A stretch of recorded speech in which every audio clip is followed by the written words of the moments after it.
Meu nome é Leandro Mendes, eu estou dando seguimento aí a essa sequência de vídeos. O tema é a imigração brasileira para Portugal. Hoje é dia 18 de 10 de 2016, então eu estou trazendo aí para vocês informações super atualizadas, não é, em relação a esse tema. Hoje nós vamos falar sobre vistos, não é? E a princípio eu vou dar um puxãozinho de orelha.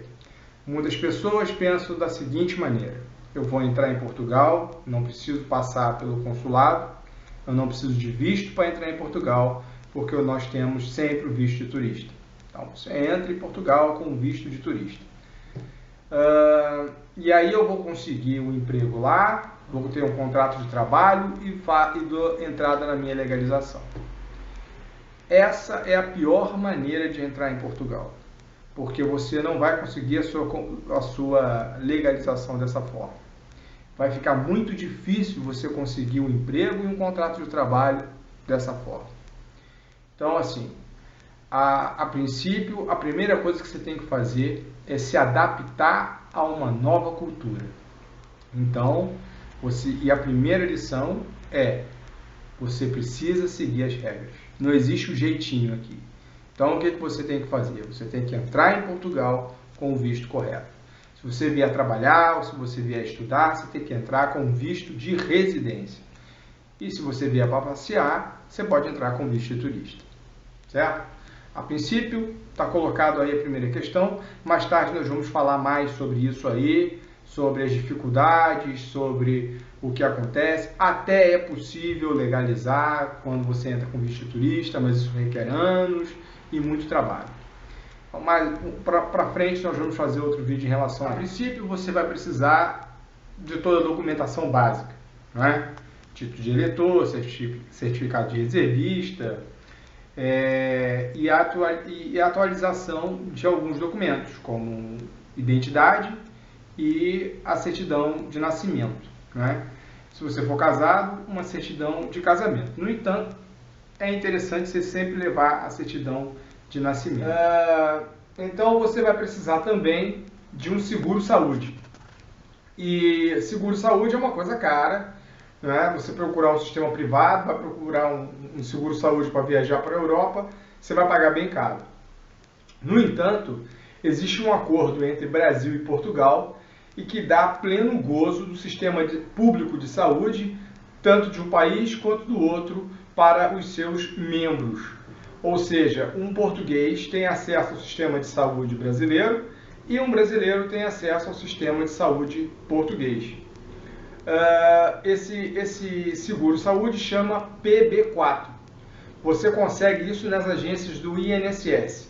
E a única questão é que você tem que estar em dia aí com o seu INSS, com os pagamentos aí do INSS. Fora isso, não existe outra objeção e é absolutamente gratuito e sai na hora, certo? Nada mais é que uma ficha, uma folha que você traz assinada e carimbada do INSS para Portugal. Isso vai acompanhar a sua documentação e vai ser também necessário aí esse seguro-saúde para a aquisição aí do seu visto.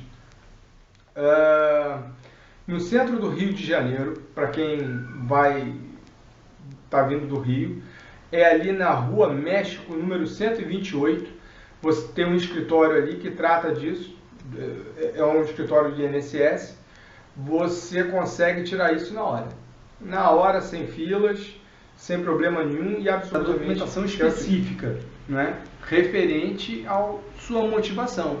Você precisa de um visto de residência para quê? Para exercer determinada função em determinada empresa. Existem dois tipos de contrato que você pode fazer. O primeiro é o contrato subordinado, que é onde você entra como empregado. E o segundo é o contrato de prestação de serviços. Se você entrar com um contrato subordinado, né, você vai entrar, a empresa aqui de Portugal vai precisar disponibilizar essa vaga oficialmente, né, por alguns órgãos aqui, durante 3 meses. Né? Ela vai disponibilizar essa vaga durante 3 meses e após esses 3 meses ela não conseguindo ninguém, ela pode disponibilizar essa vaga para você, certo? Então, assim, você precisa encontrar uma empresa que realmente necessite dos seus trabalhos, não é? Que realmente tenha interesse aí em estar te contratando. A segunda solução seria entrar com um contrato de prestação de serviços, né? E nesse contrato você vai entrar sem vínculos empregatícios com essa empresa. Você entra para prestar serviço para essa empresa, certo?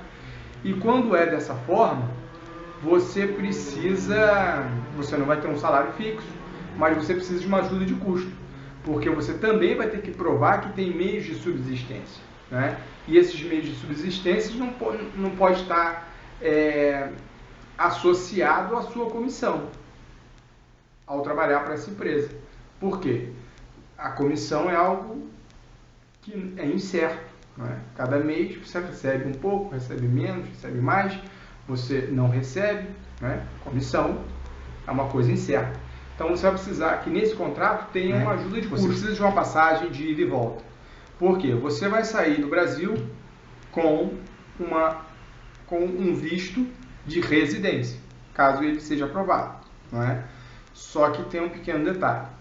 Quando você chegar aqui, você vai procurar um órgão chamado CEF, que é o órgão que regulariza a fronteira do país, não é? E você vai dar entrada na sua autorização de residência, que pode ser negada. E se ela pode ser negada, você precisa ter uma passagem de volta para retornar ao Brasil, não é? Então é necessário e vai ser exigido uma passagem de ida. Essa passagem tem que ter entre 3 e 4 meses de antecedência, certo? O consulado português, ele vai te dar de 30 a 40 dias no máximo aí para autorizar ou não o seu visto de residência, não é? No entanto, isso pode demorar alguma coisa, eles podem te procurar e exigir alguma documentação que tenha faltado, alguma coisa que não tenha ficado bem entendida. Então, acho que 3 meses, 4 meses de antecedência aí é um tempo interessante, né? Até para você se preparar depois que você tem realmente aí a confirmação do seu visto, para poder vir. Se num contrato que você fizer, seja ele subordinado ou um contrato de prestação de serviço, se já não tiver nele a cláusulazinha em que diz que a empresa vai lhe auxiliar na questão de moradia, né, para conseguir uma moradia, você vai ter que provar que tem meios de chegar em Portugal e alugar um apartamento e comer e sobreviver. Então é interessante que você tenha um cartão de crédito, né? Um cartão de crédito ou pelo menos um extrato bancário, alguma coisa assim que comprove que você tenha meios de subsistir. Chegou a hora aí do preto no branco. Falamos sobre o visto, sobre a documentação necessária, sobre o motivo de você entrar com o visto correto, seja de turista, seja para estudar ou para trabalhar. Existem vários tipos de visto, né? Inclusive, muitos brasileiros estão vindo com visto D2, que também vou falar alguma coisa sobre isso mais tarde. Existem os vistos Golds, né, que são vistos para pessoas que vão fazer investimentos e tal. Existe visto para quem é aposentado e também quer vir. Existem outras modalidades. Mas eu estou colocando aqui mais para aquele cara, que é o que eu já falei antes, que está a fim de vir na marra, está a fim de trabalhar. Então eu falei sobre essas duas modalidades aí. E no próximo vídeo nós vamos falar sobre quais são os tipos de profissionais que são mais procurados aqui em Portugal. Que tipo de trabalho está mais disponível? Que tipo de profissional que mais se procura aqui e não tem? Que é onde você vai se encaixar, né? E onde é que você vai encontrar as empresas que precisam desses profissionais, né? Isso é muito importante. Então eu vou estar passando isso para vocês. Se alguém tiver alguma dúvida, se alguém tiver alguma questão a colocar, é só falar comigo que eu respondo a todo mundo, não é? Forte abraço aí e até o próximo vídeo.